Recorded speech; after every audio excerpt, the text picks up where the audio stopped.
Today, let me share with you a little bit about the Eritrean people.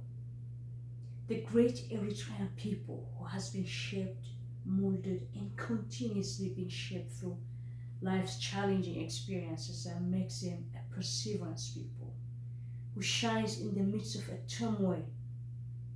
Neatness and cleanliness being their brand, unity and helping each other is their core strengths to overcome each day and succeed. The importance of relationship, the quality of sharing and helping each other to strengthen the bond, be it with family members and beyond, is well exercised within the Eritrean community relatively than others. This is very important because we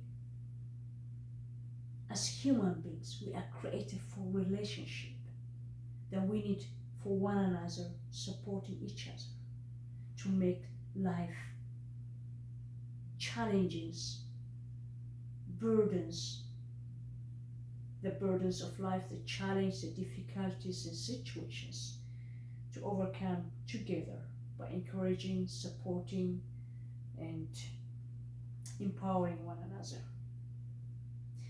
The war in the north was advancing as TPLF and EPLF fighting and challenging to the Zen communist regime. Lots of people from Tigray been already started migrating to city in Addis or to the city Asmara Tsada. That opened a business opportunity for some to get additional source of income and revenues as it introduced for people in Addis to build an extension of service quarters and extra rooms in their compounds to meet the demand supply of rent, house rent, to those displaced people from Tigray as a result of the war. As the war in the north by then gets intense, both from the Eritrean side and from the Tigray side. In the north, the communists has been defeated in more places and cities. Those two rebels start conquering and occupying. I think it was exactly a year before post-war ends. Supply of foods was shortage in Asmara, and we have an aunt who was working in Asmara, and we went to supply or deliver a food item, and we have been sent with my siblings, and they were also young, 6, 9 years old, and it took us back and forth to go to the Bole International Airport to get the flight, because there was a flight, there was one day the captain decided not to take that flight because there was a contraband of coffee sailing. The coffee will come through a domestic flight from Jimma. The coffee per kg from Jimma by then was 6 Ethiopian birr, and through the domestic flight, then they will take it to the flight to Asmara. Still by then was a Boeing, so there was the capacity more than the flight can carry. So because of that, we have to go back and forth, missing, and couldn't go to Asmara as per scheduled. But and then the day we went, finally succeeding. The reason that why we went with all my siblings we had been sent was because of to carry as much as possible the kg allowance so that our aunt can get a food supply. By then, back in the early 90s, 100 kg of teff, the teff was cost 1,000 Ethiopian birr. You can imagine. Not now after 33 decades. And we went. As soon as we get off from the aircraft, from the plane, boom, there was a blast of bomb in front of the cockpit, a little bit, a few miles from the cockpit. of where the aircraft that took us there. And then the aircraft, after a few hours being cleared, the aircraft went back to Addis. For us, for 1 week, what I have observed in Asmara, it's very intense. You can see in people, you can read fear because of the war. There was no transportation. There was no fuel. There was no transportation because there was no fuel. There was no even food items because there was no supply. And what they used was the tire of their cars, and they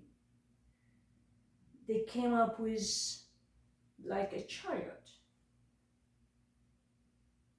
They don't have a horse, but they was using people pushing, or maybe through bicycle, but they use those tires of their cars and using to transport goods and people. There was no electric light. In Asmara, there was always a shortage of water. Twice there was a ration, twice a week per household is what water was. That was given. That was the normal.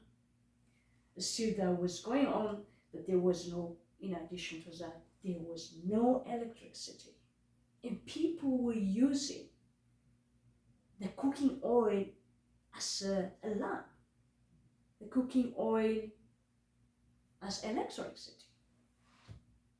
Coffee, as soon as people get off at the airport, right at the airport without going further, the 1 kg in Jimma was 6 Ethiopian birr.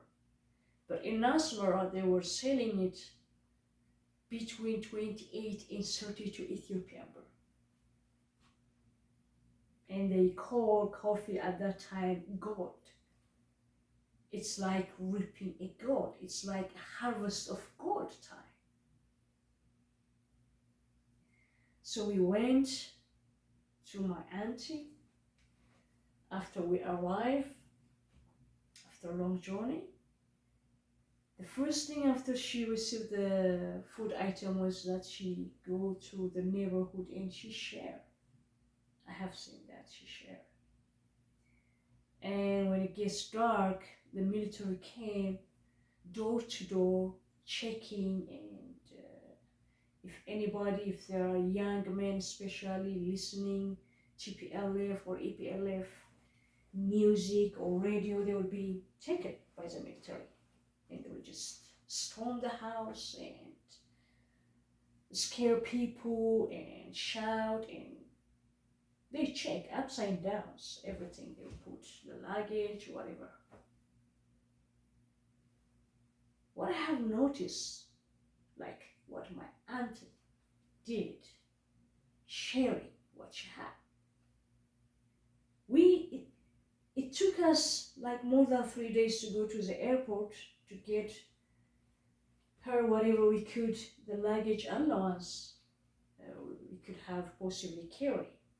But she shared almost what we delivered or provided through that trip. That is sharing. Sharing to those who didn't have. We have theft, we have sugar, whatever. That could be necessity, the basic that we taught. What I learned, what it touched me most from that experience, we have been there in a week, we started.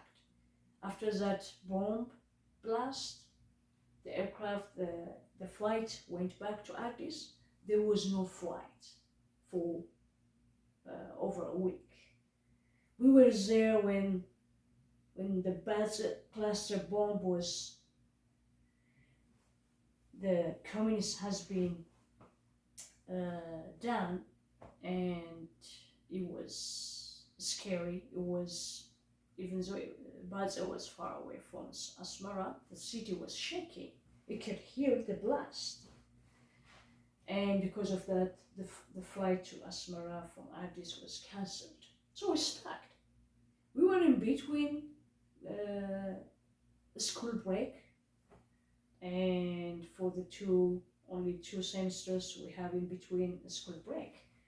I personally never have been missed school, and it was those unforeseen situation, and with my siblings being young, and no transportation, no electricity, and the military came, and anytime they can come every day to check,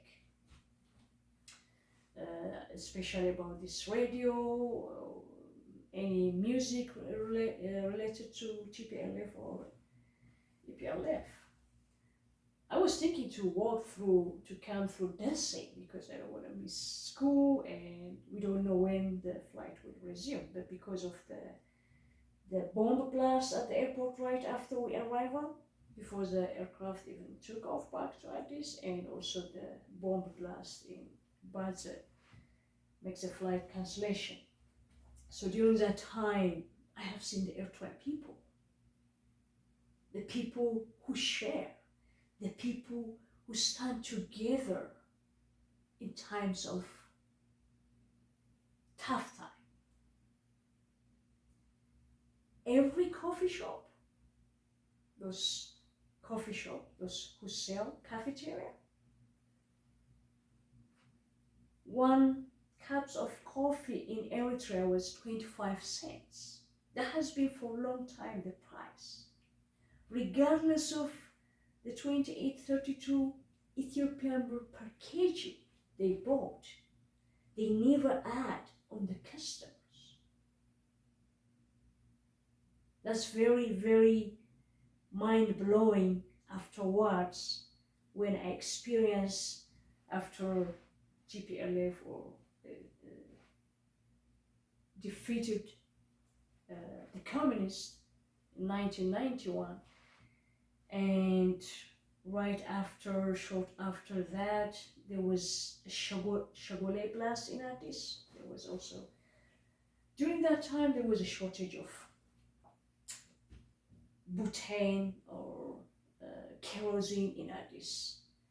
And I get up, like, as a people, where we find information, so and so this place has a kerosene. 5:30 I went to buy, and by 9 o'clock people were quarreling. Most people were like neighbors or even family. A father and a son has been fighting, fist fighting, and family members was fighting, and other people who came late and also disrupt the queue, and so finally we couldn't get the kerosene. It makes me remind me the experience I had maybe 2 years or 1 year before that, when we went to Asmara.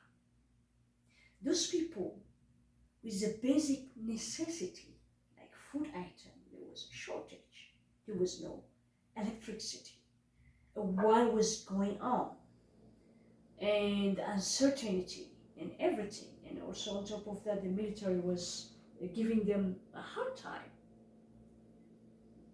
They were sharing, even though people with uncertainty, we can see fear and sense the fear in my observation, but people are also joyful, sharing, having normal life. But whoever gets something from their family, from wherever it is, access to food items, they don't just use it, they share. With its family, in their compounds, in their neighborhoods, they share what they have, whether it's small or big. They don't just use it for themselves. So the power of sharing helps people to make it another day, to go another day. For me, the day when the people were fighting and the key was disrupted and family members fighting over a kerosene. It reminds me the Eritrean people. While 30 Ethiopian per kg coffee was sold, they were only, the price for 1 cup of coffee in the cafeteria was 25 cents. Whatever they have, they share. If people don't have a kerosene, other options can be, we can use charcoal, we can use wood, and it was with like a days and life in this situation. So different demographics respond to situations in a different way.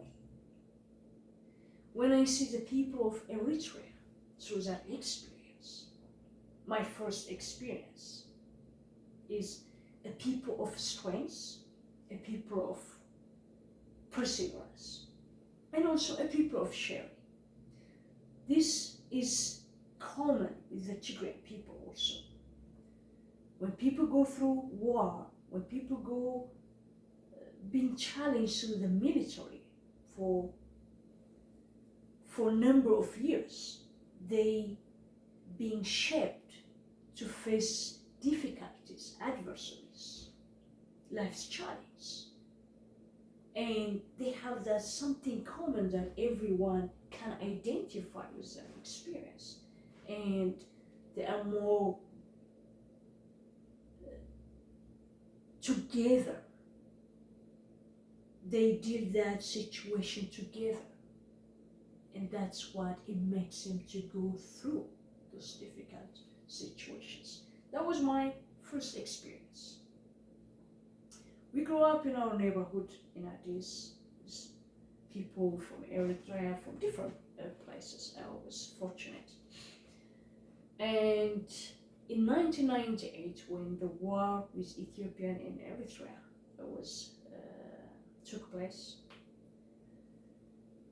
when we were kids, the neighborhood we had, one of among us, the two people actually who went to the same school, who shared the same desk because they were classmates, they were the same batch. One of the kid, by then he was a kid, his dad died in Eritrea war. His parents is from Eritrea, but his dad he died in the EPLF with communist Dirk military. He died there, and this kid, he doesn't know his dad because after he was born he was in a war, so he died there. He doesn't even know him. But came the Eritrea war in 1998, and before that, during the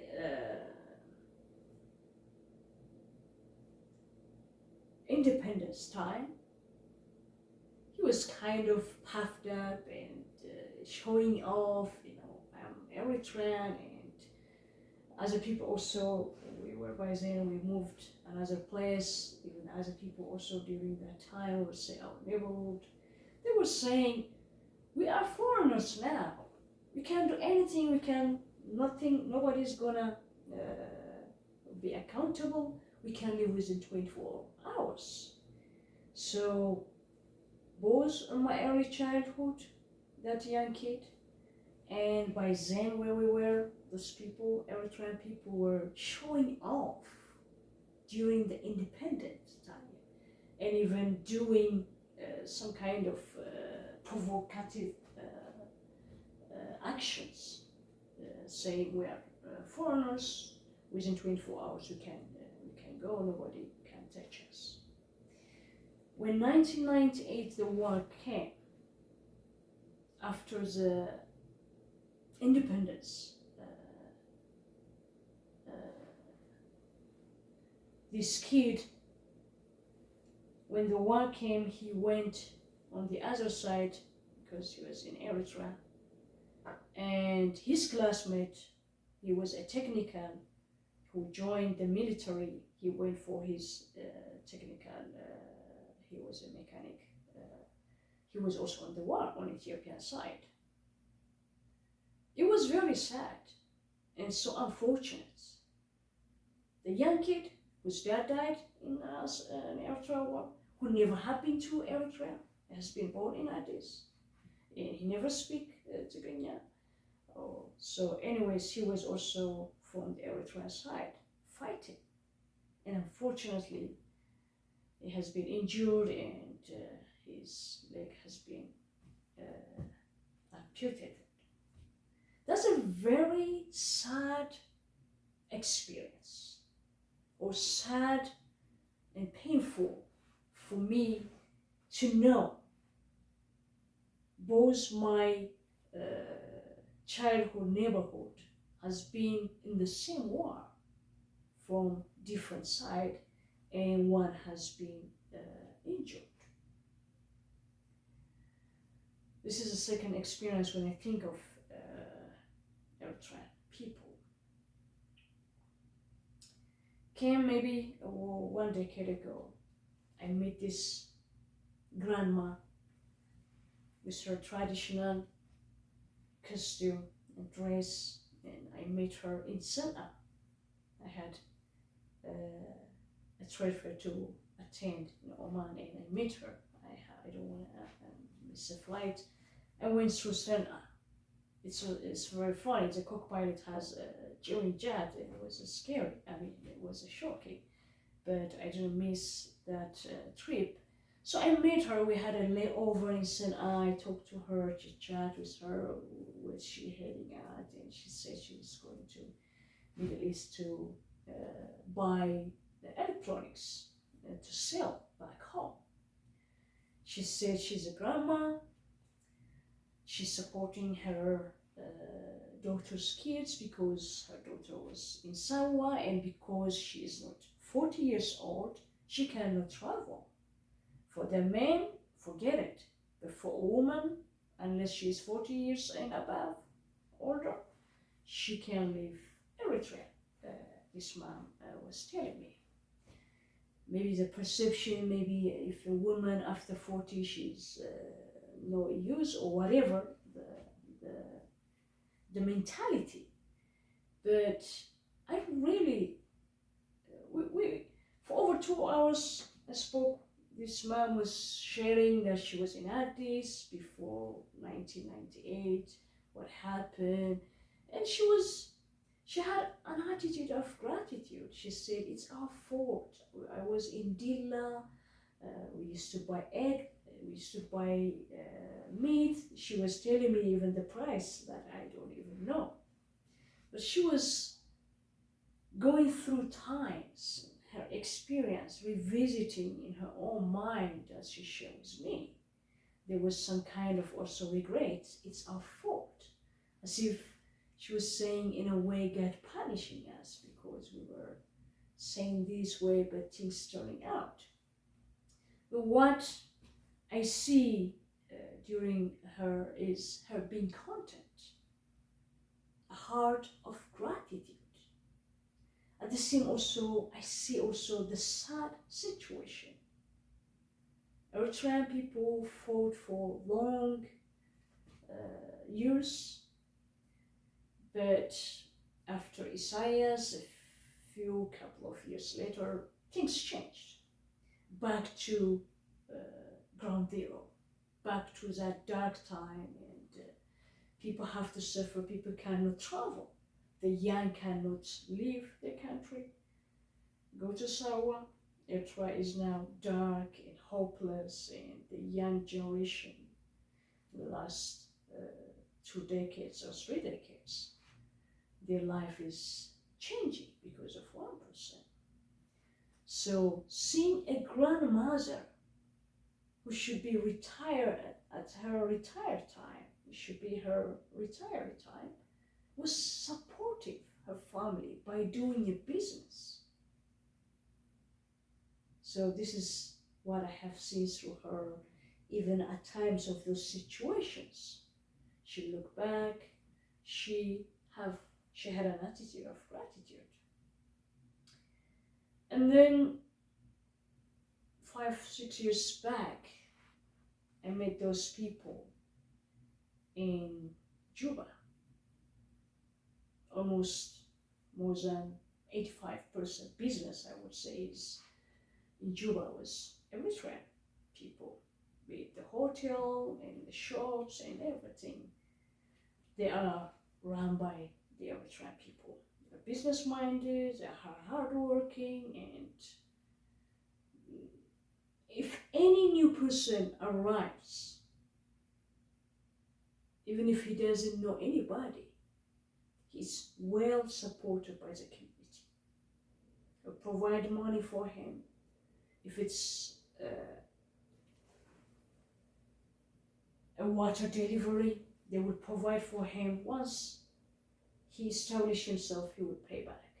So that everybody who comes new will be supported, because their sharing mentality, strengthening other people, helping each other, helps them to go through at times the difficult situations. One of the things, person that I met him there was been working for UN. He's academician from Eritrean University. He shared this with me. I was very touchy. I was very touched with the coffee price and during the cooking oil where there's no electricity, and people sharing when it was in Asmara, early 90s. And this is also this guy, how he has been influenced and changed his perception about the Eritrean people, quote unquote. This is his word. He said, we try to help our people, our Ethiopian people in Juba. We try to provide money, we collect money, we give them. But whatever they do is they try to be kind of either a bar or a prostitution. Sorry, this is his word. This is a reality. But when you see the Eritrean people, he said, you see them, they strive, they change themselves. They are business-minded, economically, mentally, socially. They're very advancing since we saw them when people arrived here. So he was kind of disappointed the way, say, Abasha or Ethiopian people. But the way I used to know or think about Eritrean people, he said, his perception completely changed. They are very nice people, he said. That's very a good compliment, which is true. In Juba, East Africa, Uganda, all the way to Congo down, it's Eritrean people, the young Eritrean people who do business and with extending their borders and their presence because of the situation back home. Though they have a beautiful country, a very resourceful, a tourist destination, but because of the political situation. And 3 years back, another experience. I was at the airport, Dallas airport. It was elevator, and there was this young talking to me, and she said, "Are you going home?" I said, "Yeah, I don't live here. I'm just here for 3 weeks. I'm going home." She asked me about, no, I'm going home. So if I was from here, it was in the US, and she's very beautiful, young. Around it was 10 a.m. in the morning. She's between 28 or 30, with her 20s. When I say I'm going home, I don't live here, I'm just visiting. Her eyes filled with tears. I was wrestling with, this is her word, I was wrestling with myself not to come to work today. I could feel, since I think she's not happy with her job. I think she's working around the airport uh, premises or property. So her eyes fill with tears. She said, I wish if I have a country to go to. That was very painful. That was very touching. This Anna grandmother that I met, the Eritrea experience I have versus the kerosene experience in Addis, and especially with the Eritrean people, the Juba, the man from UN who was working by then, compliment, and especially the Dallas airport, this young who say that it was very, very touchy. If I put myself in her shoes, I could feel her pain. Our situation back home didn't start yet. It was 3 years ago. So, yes, in life, we take things for granted. There was this young, productive, who can create in a lot, but there's a limitation. Even if she could be sad, if she wants to go home to do whatever she wants to create and to elevate herself, she can't. There's a limitation, but she was not happy at her workplace or maybe with the job that she was doing. This is what Eritrean people went through for the last 2 decades or almost 3 decades. Freedom, travel of freedom also, freedom of movement, peace, and your family being together. I know very closely a lot of people who have to separate with their families, either because of the war between Ethiopia and Eritrea, and also by large with the situation with Eritrea in politics, and they have to go to Sawa if their husband or wife, they have managed crossing the border and being in refugee somewhere. And the wife, I know a wife who has been paid 50,000 nakfa, or some has to be put in prison. Most of the time, they reunion, husband, wife, and later on the children. All this challenging, family being separated. To provide for family, because a mother cannot travel, the grandmother has to go and travel to provide the means for the family.